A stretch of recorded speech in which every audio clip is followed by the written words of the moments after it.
Hey everyone, welcome to my channel, where we dive into the deepest questions of existence, science, and philosophy. Today we're exploring a captivating topic, Buddhism, reincarnation as the evolution of consciousness. What if rebirth isn't just a mystical idea, but a process tied to the growth of our awareness?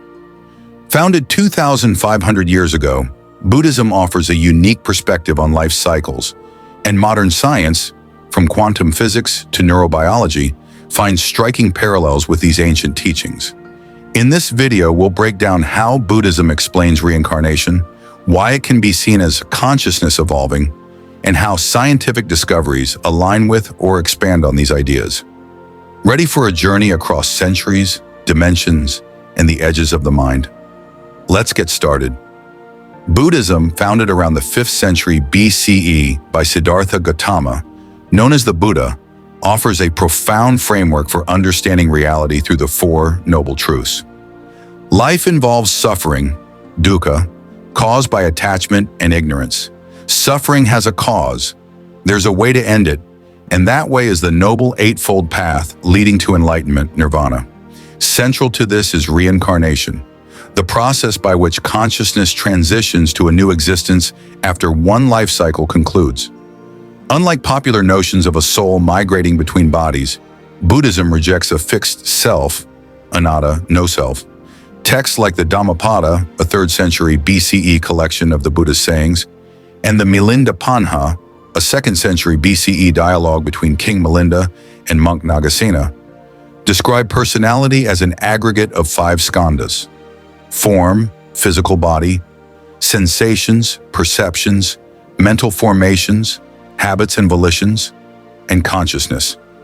These elements are impermanent, anicca, and when one cycle ends, consciousness flows onward like a spark, carrying karmic imprints, patterns of thoughts, intentions, and actions from past existences.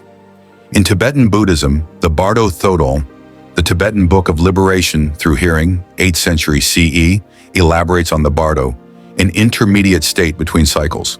Here, consciousness encounters visions, from peaceful deities to terrifying illusions, shaped by past karma, influencing the next rebirth in realms like human, divine, or animal. Practices like Phowa, consciousness transference, train practitioners to navigate the bardo mindfully, directing rebirth toward favorable conditions or liberation. Stories of Tulkus, like the Dalai Lama, show how advanced masters consciously choose rebirth to aid others, retaining memories of past lives. For instance, the 14th Dalai Lama was identified through tests recalling his predecessor's possessions, a practice rooted in Tibetan tradition. Theravada Buddhism, the oldest surviving school, frames reincarnation through pratitya samutpada, dependent origination, a 12-link chain showing how ignorance fuels desires, actions, and new births. The cycle persists until enlightenment breaks it. Mahayana traditions like Zen and Pure Land emphasize compassion, karuna, and wisdom, prajna, viewing reincarnation as a choice. Bodhisattvas like Avalokiteshvara return to help others achieve nirvana. The 14th Dalai Lama, in his 1998 book, The Art of Happiness with Howard Cutler, explains, "Reincarnation isn't a fixed entity moving between bodies, but a stream of consciousness evolving through experience toward ultimate wisdom. This casts reincarnation as a process of learning and growth, not mere body swapping. Karma is the driving force, not fate, but the energy of actions, thoughts, and intentions. Wholesome deeds, kusala, like generosity or meditation, create conditions for favorable rebirths. Unwholesome ones, akusala, like anger, lead to challenges."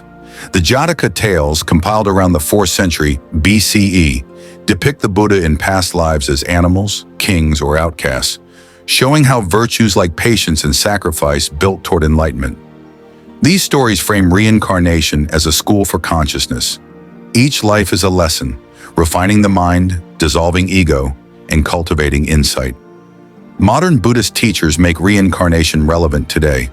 Thich Nhat Hanh, a Vietnamese Zen master, in his 2002 book, No Death, No Fear, writes, "You're reborn every second with every new thought or action."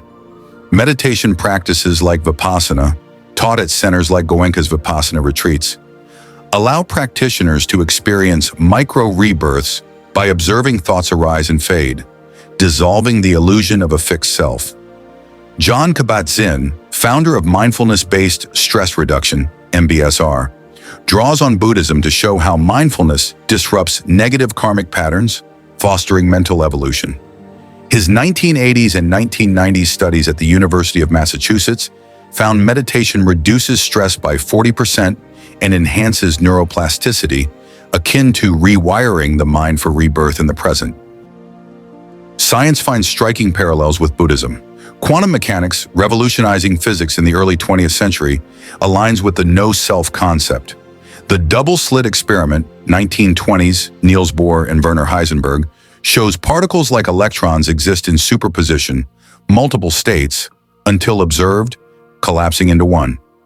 This observer effect suggests consciousness shapes reality, much like the mind creates the world in Buddhism. John Wheeler's 1978 participatory universe argues reality needs an observer to take form.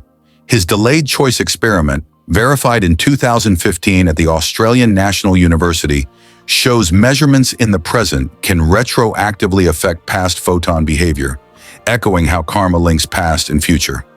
The 2022 Nobel Prize in Physics to John Clauser, Alan Aspect, and Anton Zeilinger for quantum entanglement proved particles connect instantly across distances, defying spacetime, similar to karmic bonds transcending lives. Roger Penrose and Stuart Hameroff's 1994 ORCOR, Orchestrated Objective Reduction, theory posits consciousness arises from quantum computations in microtubules, 25 nanometer protein structures in neurons, interacting with a universal quantum field. Hameroff's 2017 anesthesia studies, using spectroscopy, showed microtubules retain information even when brain activity pauses, like under anesthesia. In 2025, IBM and Google quantum computer simulations confirm microtubules process data, like qubits, enabling consciousness to persist as a continuous quantum process, akin to Buddhism's stream of mind. If consciousness is quantum, it could rebirth into new states without a physical body. Penrose, a 2020 Nobel laureate for black hole research, ties this to gravity in his 1989 The Emperor's New Mind and 2025 updates. Wave function collapse is when consciousness engages reality, resonating with Buddhist interdependence. Robert Lance's biocentrism, introduced in his 2009 Biocentrism, How Life and Consciousness Are the Keys to Understanding the Universe, claims consciousness creates reality, with space and time as perceptual tools. His 2001 stem cell work, Cloning a Human Embryo for Therapy, shows life's adaptability. In his 2020 The Grand Biocentric Design with Mate Pavšić, Lance suggests consciousness persists in a multiverse, where infinite realities intersect, mirroring the Bardo's transitional visions. In 2025, Lance's collaborations model quantum processes, linking consciousness to parallel realities, aligning with Buddhism's fluid existence. Digital physics adds another dimension.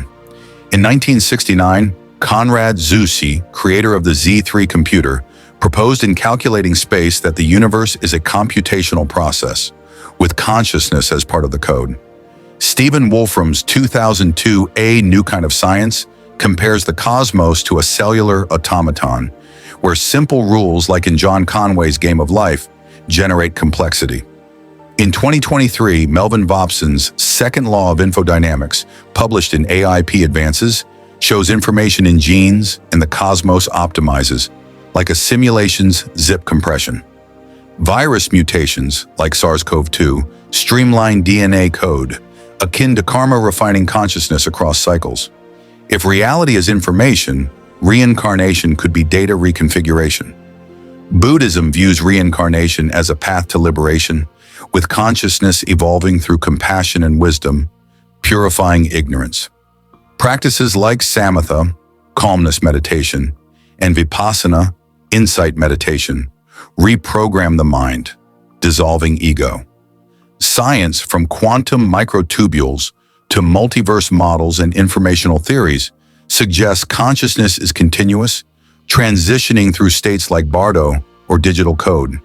This is inspiring. We're part of an infinite process where every thought and action shapes the next life. Technologies like Neuralink by the 2030s may digitize consciousness, creating virtual realms where we persist, like bodhisattvas in new worlds. Yet it's a challenge. How do we maintain compassion in eternal cycles? What does it mean to be human in such realities? Thanks, friends, for joining me. If this video sparked your curiosity, like, subscribe, and share your thoughts in the comments. Do you believe reincarnation is consciousness evolving? See you next time. Keep exploring the infinite.